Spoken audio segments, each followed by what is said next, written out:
Welcome back to my Let's Play for Pokemon Yellow, my Mild Poison Run. And it's time to take on another Rocket Grunt in order to get access to Dig. But I have to admit, I'm not entirely sure who I'm going to give this move to at the moment. I mean, I could give it to Lena or I can give it to Harry, and both have their own strengths and disadvantages there. I mean, Lena could really benefit from a stab move at this point. On the other hand, I'd rather give Harry more powerful attacks like Earthquake than Dig, you know? But we're not going to have access to Earthquake for a long time. It's a mixed bag, what can I say? Oh man, I'm going to have to double kick this guy 3 times. That's going to take freaking forever. Come on, Lena, you can do it. Overpower this Machop. I believe in you. You can do it. Well, at least that problem's solved. Still has a Drowsy though, right? Yeah, well, for that one we'll switch over to the Champ. Mostly because I don't think Lena can finish this thing off quickly enough to not get dropped potentially by confusion or something. Assuming it has access to it, I'm not sure. I forget what level you have to be with a Drowsy to learn a Psychic attack this gen. I didn't really feel like looking it up either. On the grounds, it just isn't very important. Well, that was easy enough. Didn't really return it if you're giving it to me, man, but whatever. I'll steal it myself and let Team Rocket take the blame for it. I know, that's pretty low of me, but, I mean, come on. What could that guy possibly need Dig for? But yeah, I'll work out who to give it to later. For now, well, we got another goal for recording right now. Get to Vermilion City. We may not be hitting up the SSN. I'm not entirely sure right now, to be honest. Depends on my mood when we get there. I do know I want to get the bike voucher before I end this episode. Just having the bicycle will be dead useful later on. Especially for the quick trial of the Fuchsia City, so there is that to consider too. Sadly, there's no Verse Seeker this gen, so I can't rematch people, unfortunately, for more experience. Darn. Then again, what I hate about the Verse Seeker is you can't use it in caves. You can't use it against trainers that have the best Pokemon, the best experience payouts. Which means you're still stuck grinding against people with much weaker Pokemon later on in the game if you want to, you know, power level your way up, unless you want to throw yourself against the Elite Four and lose. And that implies you have Pokemon that can even take on the Elite Four. So depending on what kind of mountain you're running, you might just be screwed when you get the Lorelei, you know? It sucks. I probably should stop letting myself get distracted and start trying to kill this Weedle.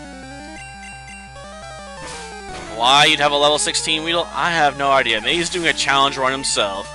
This guy's like, I gotta beat this game using a bunch of underpowered bug Pokemon, because I won't evolve them. Just, I'm insane. Like, I've done bug runs, but I wouldn't think of doing it without evolving Caterpie or Weedle. Be like, that would be just too much. I mean, I could probably get something going maybe with a Heracross, using a couple different movesets, though there's not too much variety available for Heracross Gen 2, really, in my opinion. I mean, I guess I could do the Endure Reversal set, but for that to be effective, I'd still have to be faster than my opponent. And have to worry about status effects screwing me over. Which could definitely be a problem. Because there are trainers that like to spread status. I've definitely considered it before with the Fire Run Leaf Green by having, you know, Vermon just roar and then start spreading Will-O-Wisp all over the place. Problem is that'd be a strategy that'd have me taking a lot of potential hits there, you know? For my amount of little payoff. I think I'll let the Champ take on this guy. Love, huh? What are you doing? Exactly, out of love. I may want to know and interfere with that, you know? I'm that kind of guy sometimes. Well, as far as the Sweet Bell is concerned, it's getting thrashed. Well, that takes care of that nonsense. No, this cannot be! The power of love was defeated by a thrashing? It's too much! Well, I'm just curious what you're packing. Come on, show me what you got here, junior trainer. Oh, it's a Cubone? I guess she's gonna try and bone me really hard here. Ugh, that's just terrible. We got one with bone in its name, we got one with a horn attack. There's a lot of subtle dick jokes that can go on here. Or not so subtle. Yeah, I imagine most dick jokes aren't that subtle, are they? They're kind of right in your face. Well, time to end this with another thrash. I'm honestly surprised it survived that many.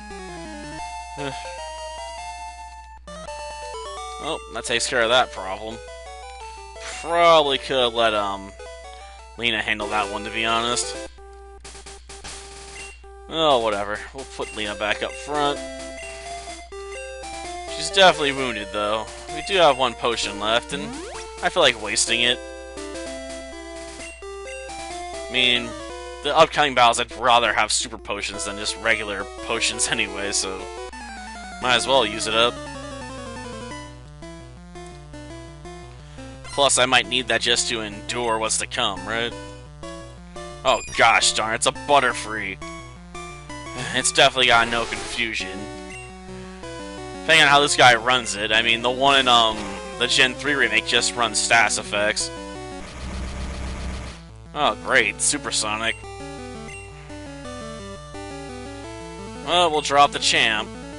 Try and get off a Thrash and finish off Butterfree, though. That's gonna rely on us not, you know, getting too screwed over by the status effects here. We'll see, though.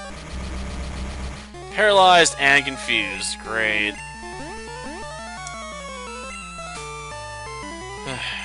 Try again. Yeah, this whole status spamming is definitely annoying. Oh, come on. And then we got fully paralyzed. Crap. Then we're confused again.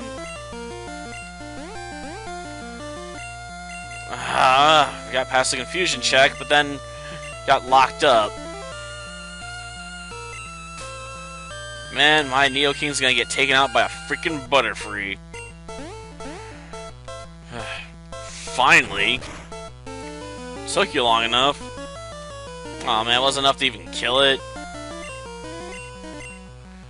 I keep getting locked up with that paralysis, it's annoying. 1/4 chance, and it seems to always screw me over. Well, finally we managed to get past it. I forgot that guy had a Butterfree. If I remembered, I would have definitely left the king up front. Well, I don't think these two have anything too frightening, but we'll see. We don't have to play if you don't want to. I'm quite open to the possibility of not fighting you right now, okay? Oh, a Pidgey? Well, I guess we can scratch it. That's an effective way to deal with it, right? Be like, give it the claws. Ah, Sand Attack? Gosh darn it. Well, I guess we'll be switching out here pretty soon. I mean, it's only one Sand Attack, but that can be more than enough to royally screw you depending on your luck, so probably should change up. Yep, we're sending out the Barney. Prepare yourself, Pidgey, for cancer. Well, throwing the seeds of death out. Ow.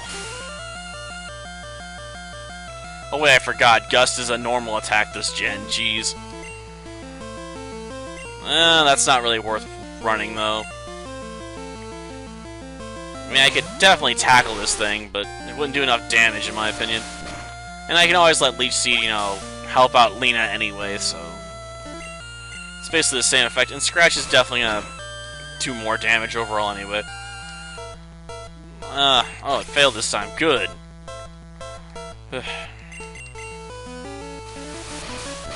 Time to finish this with another Scratch attack. Jeez, the more I use this, the more I feel like I'm Meowth or something, you know? That was like one of Meowth's like only good moves was the Fury Swipes and Scratch. And those aren't even very good moves to begin with. Ugh. I'm definitely not a fan of Fury Swipes. Moves like that just don't work very well in my opinion, unless you have like somebody that guaranteed critical hits on them. Because if you can't do that, you don't have enough power. Because usually you'll only hit like 2-3 times, then you're just out, you know? It's terrible. Well, that isn't going to push us over to level 21. Of course, if we want to learn Bison, we got to get to level 23.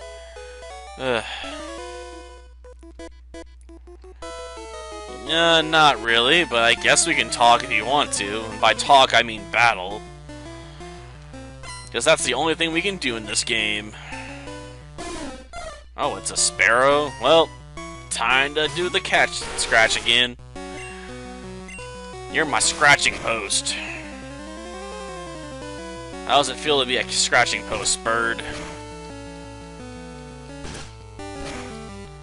Well, this is only going to do like 15 points of damage.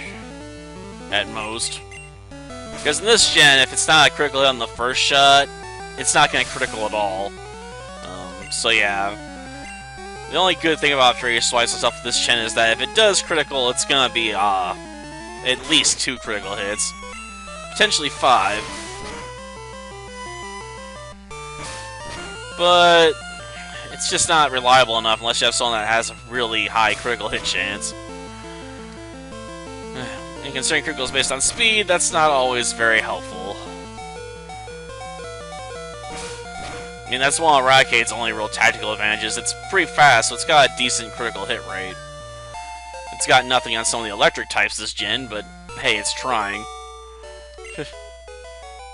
It's hard to compete with Electrode and Jolteon in terms of critical hit rates. I think Electrode's up to about 1/4 of every attack's a critical hit.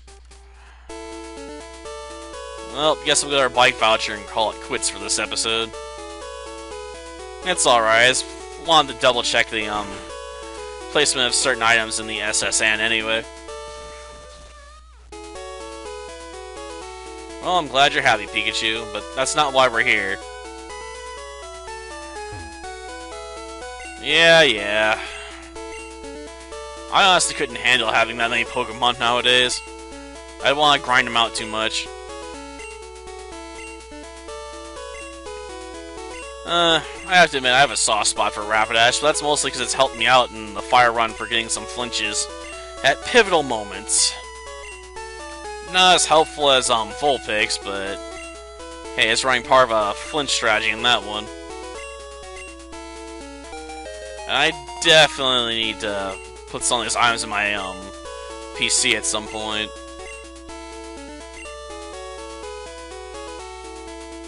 Yeah, but flying only helps if you've been to places before. If not, you're kind of screwed. Oh well, like I said, this does it for this episode. Next time, we'll board the SSN, try and get access to Cut. Until then, see ya.